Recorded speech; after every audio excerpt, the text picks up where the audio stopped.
சமீபத்திலே ஒரு விசிடியை நான் பார்த்தேன். இந்த விசிடி மரியா என்கிற ஒரு பிள்ளையை குறித்தது. நீங்கள் பார்த்தீர்கள் என்றால் அது உங்களை அசைத்துவிடும். அவளுக்கு 2 கரங்களும் சுத்தமாக இல்லை. கால்களும் ஒரு கால் உண்டு, அடுத்த கால் அரைக்கால், பாதி கால் தான். நல்ல விசுவாசம் உள்ள பெற்றோருக்குத்தான் பிறந்தாள் அவள். பிறக்கும் போதே 2 கைகளும் கிடையாது.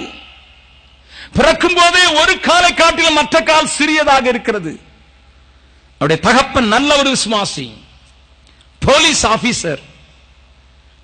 ஆபீசராக இருந்த அவர் ஆண்டவருக்குள் உண்மையுள்ளவராய், பக்தி உள்ளவராய், தேவனுக்கு பயந்த மனுஷனாக இருந்தார்.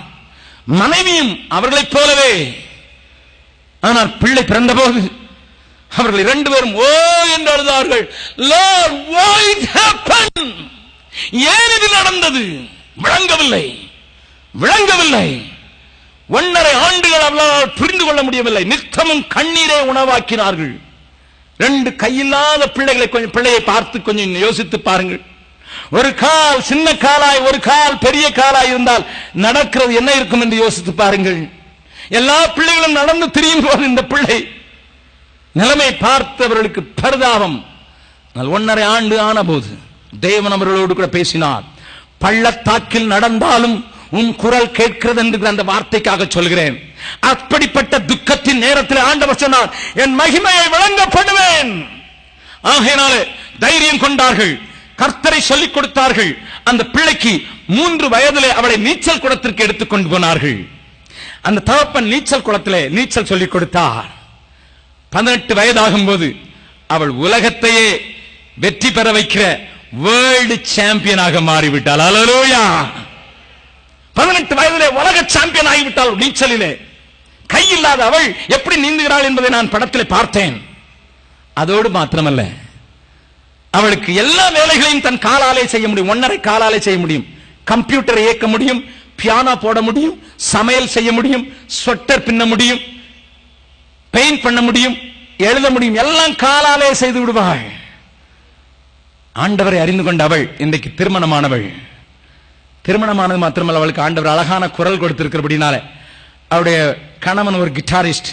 2 பேருமாக சேர்ந்து உலகத்தின் பல பட்டணங்களிலும் போய் இந்த ஆண்டவர் நல்லவர் என்பது மாத்திரமல்ல, இந்த ஆண்டவர் என்னை நேசித்ததினால் தான் உலகத்துக்கு என்னை சாட்சியாக்கிறார் என்று சொல்லி இன்றைக்கு உலகம் முழுவதும் சாட்சியாக காணாமல் போனவர்களை தேடி வந்திருக்கிறார்கள். அந்த மரியாதத்தில் கேள்வி கேட்கப்பட்டது, without hands how you are going to survive? கை இல்லாமல் எப்படி வாழப் போகிறாய்? 1.5 காலோடு எப்படி நடக்கப் போகிறாய்? அவள் சொன்னாள், என் ஆண்டவர் என்னை இப்படி உண்டாக்கினது அவருக்கு விருப்பமாக இருக்கிறது. அப்படி இருந்தாலும் அவருடைய இருதயத்தின் பாரம் அவரை அறியாதவர்களுக்கு அவரை சொல்லுவது என்று சொல்லி இன்றைக்கு தாய்வானிலே, ஹாங்காங்கிலே பெரிய கூட்டங்களை நடத்தி அநேக சீன மக்களுக்கு ஆண்டவரை அறிவித்தவளாக, அநேகரை ஆண்டவரின் ராஜ்யத்திலே சேர்த்தவளாக மாற்றிவிட்டாள். ஏன் தெரியுமா? அந்த சத்தம் கேட்டபோது இந்த குறை தெரியவில்லை. அந்த சத்தம் கேட்டபோது தன்னுடைய குறைவு தெரியவில்லை, தன்னுடைய வேதனை தெரியவில்லை, தன்னுடைய காரியங்கள் தெரியவில்லை. அவரை திருப்திப்படுத்துவது மாத்திரம்தான் தனக்கு.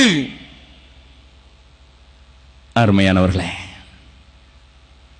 இன்றைக்கு ஒருவேளை பள்ளத்தாக்கின் அனுபவங்களை நீங்கள் நடந்து கொண்டிருக்கலாம். ஆனால் ஒன்று, தேவ ஆவியானவர் வந்திருக்கிறார்.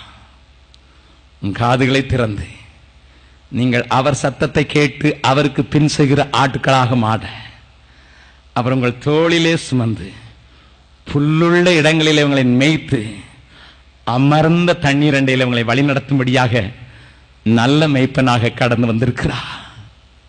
ஒருவேளை ஏதோ ஒரு சத்தத்தை கேட்டு நீ விலகி போயிருக்கலாம். ஏதோ ஒரு மாயையை பின்பற்றி அவரை விட்டு தூரம் போயிருக்கலாம். அல்லது ஏதோ ஒரு காலத்திலே கேட்டேன், இப்பொழுதுதான் எனக்கு இல்லாமல் போய்விட்டது என்று பொருளாசை என்கிற மாயத்திலே சிக்கி சிற்றின்ப சேற்றினிலே வீழ்ந்து அவரை விட்டு தூரம் போயிருக்கலாம். அன்றைக்கு அந்த 99 ஆடுகளின் நிலைமையிலே அந்த ஐக்கியத்திலே இல்லாமல் தன்னை தனிமைப்படுத்திக் கொண்ட அந்த ஒரு ஆட்டுக்குட்டியை போல நீங்கள் உங்களை தனிமைப்படுத்திக் கொண்டதினால் இருட்டிலே கல்லும் முள்ளுகளும் உள்ள இடத்திலே மாட்டிக்கொண்டு சிக்கிக் கொண்டிருக்கலாம். தேடி வந்திருக்கிறார் நல்ல மேய்ப்பன். தோளில் சுமப்பதற்கு, உன்னை அடித்து நொறுக்குவதற்கல்ல, உன்னை தன் தோளிலே சுமந்து அவருடைய வீட்டுக்கு கொண்டு வருவதற்கு, உன்னை காயம் கட்டுவதற்கு, உன்மேல் தைலத்தை ஊற்றுவதற்கு வந்திருக்கிறார். ஒப்புக் கொடுப்பீர்களா? அவர் தோளில் இருக்க முடியும். நீங்கள் கதறிக்கொண்டிருக்க வேண்டிய அவசியம் இல்லை. நீங்கள் தூரம் போக வேண்டிய அவசியம் இல்லை. ஒரு நாளிலே மந்தையிலே இருந்தீர்கள், இன்றைக்கு வெளியே எங்கேயோ போய்விட்டீர்கள். காணாத ஆட்டை தேடி வருகிற ஆண்டவர். மந்தையில் சேர ஆடுகள் கோடி கோடி உண்டென்று சொல்லி தத்தளிக்கிற அந்த பரமபிதா மேய்ப்பனாக நம்மத்திலே இறங்கி வந்திருக்கிறார். அவரின் சத்தத்தை நீங்கள் கேட்பீர்கள் என்றால் பள்ளத்தாக்கில் நடந்தாலும் பயமில்லை, பாதிப்பும் இல்லை. கண்களை மூடலாம்.